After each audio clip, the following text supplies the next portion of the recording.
But you voted for him as recently as, 8 months ago? When was the election? November 2024. Why did you make that decision, and do you now regret it? Yeah, I mean, I said the other day that I apologized for voting for him. But, with a lot of these things, I think a lot of Americans, Democrats who have been trying to educate and warn people like him, like, hey, if you vote for Trump, you can have your doubts or whatever you think about the Democrats or Harris, but Trump is going to be 10 times worse on everything. So for him to say, I apologized, it's too late. What is that supposed to mean? I apologize. What am I supposed to do with that? What are half of Americans supposed to do with your apology? So I know that there's very few, not a bunch to brag about, but there's very few Trump supporters, ones that have a platform that actually have people watching. There's people like Dave Smith that we're going to be getting into that are opposing Trump, that are speaking out loud and clear, even talking about impeachment, okay? Especially in this past couple of weeks with Trump bombing Iran, okay? Like, that's like the final straw for some of these Trump supporters. And I'm still stuck with the question, like, okay, now you can admit that Trump is doing something he shouldn't be doing. Like, he has very to little to no reason of doing what he's doing. It's a little weird that this is the final straw, but okay, we can't ask for much from Trump supporters. But the following question, which Mehdi does a really good job doing, is why did you vote for him? Like, that's what intrigues me. And probably a lot of people is, what about him? Or not even about him, but what policies attracted you? Instead of the crazy rhetoric and the empty promises, what policies? And for a lot of Trump supporters, the whole anti-war, promise to start no wars, promise to start no drama. He just, 6 months in, already backed on that promise. So once again, when it comes to Benjamin Netanyahu, Israel, they always have been crying wolf, in my opinion, crying wolf when it comes to Iran and this entire nuclear building operations that Israel has been putting on them. In 1992, claimed that Iran was 3 to 5 years away from a bomb. In 1995, 3 years later, repeated the 3 to 5 year estimate in his book, Fighting Terrorism. In 2002, told U.S. Congress Iran was pursuing nuclear weapons. 2009 claimed that Iran was 1 or 2 years from a bomb. In September 27th, 2012, UN speech with the cartoon bomb. I'm pretty sure you guys seen that, when he had a weird cartoon looking bomb trying to convince people that Iran could be weeks away by mid 2013. What had happened? Once again, you kind of see what Israel is trying to tempt the U.S. to do. And the main thing is, no one bit for it. No one fell for the carrot. And even in July 2015, this is what Obama did. This is what Democrats, which, hey, we can get into. This is what Obama did. In July 2015, the U.S. under President Obama and 5 other world powers, the UK, France, China, Russia, and Germany, reached a historic agreement with Iran called the Joint Comprehensive Plan of Action, the JCPOA. The goal, prevent Iran from obtaining nuclear weapon while easing decades of economic sanctions. So some of the key things in this deal was uranium enrichment limits. Iran reduced enrichment levels to 3.67%, which is far under 60%. Reduction. Iran cut its stockpile of enriched uranium by 98%. In rigorous inspections, the International Atomic Energy Agency, the IAEI, was granted 24/7 access to all declared nuclear facilities and supply chains. What did Trump do? After all this, what did Trump do during his first term? He ended it. And when he ended it, what did he replace it with? Anything better? The answer is no. So voting for him a second time, assuming that he's going to do something positive this time, what actions has he done during his first administration for you to believe he's going to do something different that's beneficial? Zero. So that's my question is, if you voted for Trump to be anti-war, what proof do you have to support that belief? You have zero. I think what I just read lays it out for you right there. So let's go ahead, give it to Mehdi so Mehdi can easily break this down. Now, once again, Mr. Dave here, I've actually kind of been watching him in and out for the past, maybe year. Very interesting guy. But let's go ahead and hear this interview. Hey, sorry to interrupt this video, but if you're enjoying this video so far, go ahead and like this video, share it with your friends, hit the notification bell, and if you're really about that life, become a member. We have amazing perks, and one of them is getting early access to my videos. So if you're really about that life, become a member, like this video, and subscribe. Back to the video. With Cuba. I mean, so like I try to say, well, okay, this part I agreed with, this part I thought was horribly wrong. So yes, you're absolutely right. Donald Trump, this is what he does all the time. He walks you up to the cliff and then walks back and then wants credit for walking back from the cliff. So Indeed. I agree with you. You've been pretty outspoken against Trump in recent days over Iran. As you say, you've called for his impeachment. But you voted for him. As recently as, 8 months ago? When was the election? November 2024. Why did you make that decision, and do you now regret it?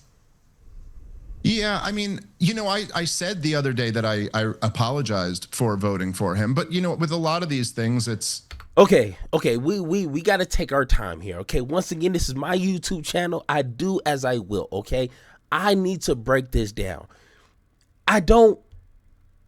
I think a lot of Americans, Democrats who have been trying to educate and warn people like him, like, hey, if you vote for Trump, you can have your doubts or whatever you think about the Democrats or Harris, but Trump is going to be 10 times worse on everything. So for him to say, I apologized, it's too late. What is that supposed to mean? I apologize. What am I supposed to do with that? What are half of Americans supposed to do with your apology? What Trump is implementing, especially with his big, beautiful bill, could have negative effects for the next decades. My kids' is going to feel this. Oh, but he's sorry. Oh, he's sorry. Come on, man. Come on now. We got to do better than that. And do you now regret it? Yeah, I mean, I said the other day that I apologized for voting for him. But, with a lot of these things, it's I just felt like he's making the worst possible decision right now. I'm going to criticize him in the harshest possible language and try to send as much of a message as I can that even people who did support Donald Trump will turn on him over this. And I was glad to see that many other people who supported Donald Trump also had similar messages. But I think that my calculation is, I've talked about this like extensively on my podcast, but my calculation of supporting Donald Trump, I think is kind of maybe the inverse or somewhat similar to your calculation in voting for Joe Biden or then Kamala Harris. It's like you would agree that they were funding a genocide for the last year plus of their administration. It's just the overall calculation. You think that, well, I think probably one of these two people are going to be president and this one will be preferable to the other one. So this has always been my biggest concern about Donald Trump, though, was some type of war with Iran. So whether I regret the vote, I tend to think like that was in the past. But at the time, I thought it was the best decision. Okay. Looking back at it, who knows? Putting aside the regrets, I think you said you already apologized for it. Okay, so once again, I am kind of surprised that Mehdi didn't push him on the craziness he just said about 10, 15 seconds ago. Maybe he's on some time constraint and couldn't really jam it in there. But the entire, Democrats, assisting in the genocide, yeah. And Democrats were vocal about that. Progressive, definitely vocal about that. But we knew, everyone knew Trump was going to be 10 times worse. And yes, I know this whole, comparing evils, voting for the less evil, that's a real thing. Like that's not pretend. That's not just for conversation. That's a real thing. And we're seeing that. Not only Trump is still assisting with Israel and assisting with this genocide, he wants to turn this thing into a lavish billionaire resort. Once again, Harris wouldn't have done that. And I'm 94.9% sure of that. So once again, the whole voting for the lesser evil, I know, you want to try to sound cool and say, well, I will never vote. But hey, either one of them was going to win. So maybe we should deal with the lesser evil. Maybe, but no. Okay, got you. Whatever. So in a sense, you are regretful. Let's just talk about the calculation you had, because I'm fascinated by Trump voters, and most Trump voters I meet are not as informed as yourself, I think it's fair to say. You're pretty well informed on the foreign policy agenda. We know that Donald Trump pulled out of the Iran nuclear deal in 2018. Mm-hmm. You knew that. We know he assassinated top Iranian General Qasem Soleimani in 2020. You knew that. Those two decisions are basically why we are where we are now. It's why Iran started enriching at 60%, not the 3.67% they were doing under Barack Obama's JCPOA deal. Wow. Okay. You went ahead and voted for Donald Trump last year, knowing that he is the guy who tore up the Iran deal. It's not like, this is not 2016. You didn't go in saying, well, maybe Donald Trump might be the guy. He's saying anti-war stuff in Michigan. He's attacking Liz Cheney. Yeah, he sounds like the more anti-war guy. He had a record that you, Dave Smith, were aware of, killing Soleimani, tearing up the nuclear deal. So when he goes and becomes president and strikes Iran, that is on your hands too, right? You should have known that he was going to do that. Well, I don't really agree with that any more than I think that if Kamala Harris had won and continued the policy, which she certainly would have, of funding Israel's destruction of Gaza, I don't think you would have had blood on your hands necessarily. The truth is that we live in a system where there are two major parties. But I made it very clear, Dave, to people that I didn't agree with Harris's Gaza policy and that she would be bad on Gaza. You went into Trump. I was very clear. No, you suggested Trump would be more anti-war, didn't you? Or am I wrong on that? No. I mean, I said I always said going in. No. There is no excuse. None. Harris didn't run on, hey, I'm not going to. Oh, it's going to be zero this, zero that. I'm not going to do this. She plainly said, which is part of the reason why she lost, was I'm going to continue the status quo. I'm going to continue what Joe Biden and the Democrats, sound like a singing group, was doing. Trump said he's going to be anti-war. He's not going to do X. He's not going to do Z. And he went ahead and did X. And he did Z. And you believed it. That's the problem. So there is no, you guys were, blah, blah. No, that's not how that works. We weren't stooped. We knew what we were voting for because it's a consistency with liberals in the Democratic Party. They're consistent with their lukewarmness. But you guys fell for a lie. That's the difference. Trump said X and you believed it. And now when he's not doing that, now you want some sort of credit? No, keep your apologies. Your apologies is not going to fix the damage that he's doing from our democracy to within America to foreign affairs. Everything he touches is being eroded and is going to have this erosion for X amount of years. So your apology means nothing. That's simple. I'm just being honest. Can I be honest? Always was very clear on criticizing Trump for leaving the JCPOA and taking out Soleimani. I thought was a horrible decision that could have led to a catastrophe if not for Iranian restraint. But no, I was very clear on that, and I was very clear that the biggest concern with Donald Trump was Iran. I said from the very beginning that was the thing that was going to make me turn on him if he went in that direction. And also, I always knew it was inevitable that Donald Trump would mess up and that I would turn on him and be criticizing him. I wish he hadn't. I will say this. I held out a sliver of hope, and I always portrayed it this way, that because Netanyahu had double-crossed Donald Trump after he gave him everything he wanted in his first term, that maybe Trump would be petty and vindictive enough to not want to give him everything he wanted in his second term. And maybe the fact that there were voices like Tulsi and some of these other people who were a little... Okay. See, now this is where they try to slick talk their way out of admitting that they were stupid and they fell for a con man. Let's from the very beginning that was the thing that was going to make me turn on him if he went in that direction. That was the thing that I knew was going to make me turn on him. You still voted for him. He showed no effort, no proof, no plan, no idea, no strategy, not even a rough draft, not even a concept of a plan on replacing, I always forget this, the JCPOA. Nothing, not even a little bit. But you still voted for him. Why? Oh, maybe he was going to revert to being a brat and not work with Israel because he got his feelings hurt 10 years ago. You're hanging your hat on that?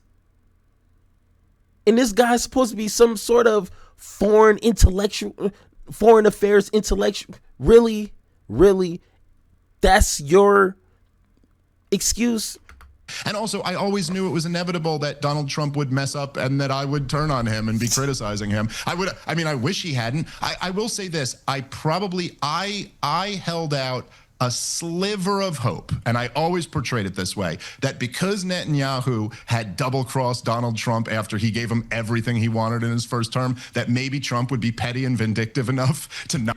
Petty? You were hanging your hat on Trump not being smart, not being strategic, not being this, art of the deal type guy, not this champion for America first. No. Pettiness. You on pettiness. That's what you seen in Trump was like. That characteristic could benefit or hold out some sort of hope dealing with this Middle East conflict, was Trump's pettiness. Oh Lord Jesus, man, this is why I hate politics, man, because this right here, that dumb assness right there. Not want to give him everything he wanted in his second term, and maybe the fact that there were voices like Tulsi and some of these other people who were a little bit better, maybe we'd see something better. But okay, so a lot of people, especially who were close on the inside or actually on the inside, said that the reason why Trump's first term didn't obliterate the entire world was because of the people around him were smart enough, were the adults in the room, and stopped him, prevented him from doing all these destructive things that he wanted to do. Trump, on his credit, was a little bit smarter this time and filled his cabinet, as we see now, with literally yes men and yes women. Tulsi Gabbard, after going to Congress and saying, hey, the intelligence committee is saying that Iran is not close on getting nuclear bombs, but then goes on Twitter or whatever and says, hey, you took my words out of context. That's not what I said. In hopes that she wouldn't get fired from Trump. So once again, his entire cabinet is full of Fox and Friends ex-employees.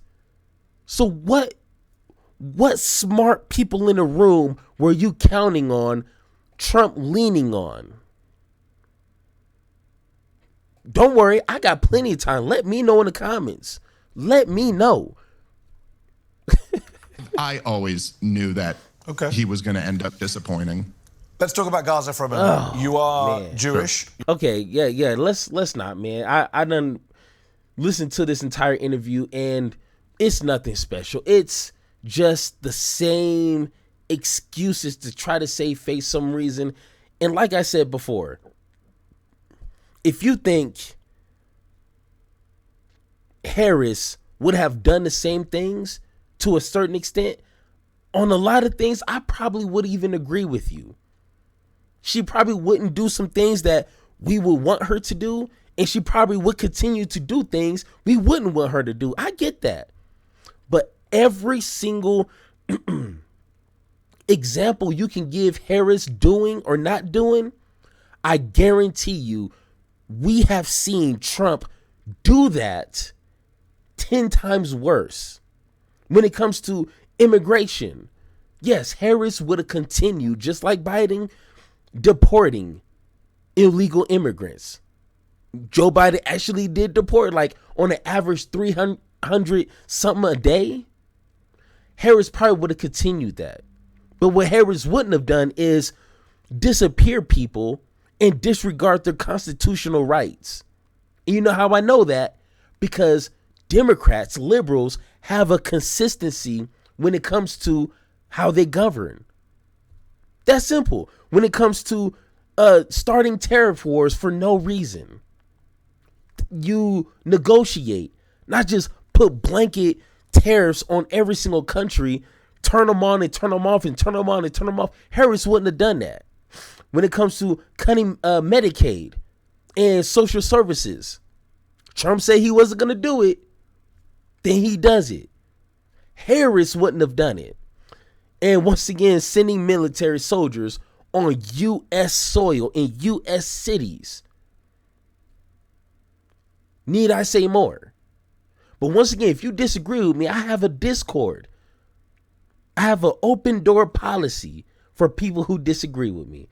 And 9 times out of 10, hey, first off, you ain't gonna enter because a lot of people ain't about that life. Second off, if we had this conversation, you're going to lose. That's simple.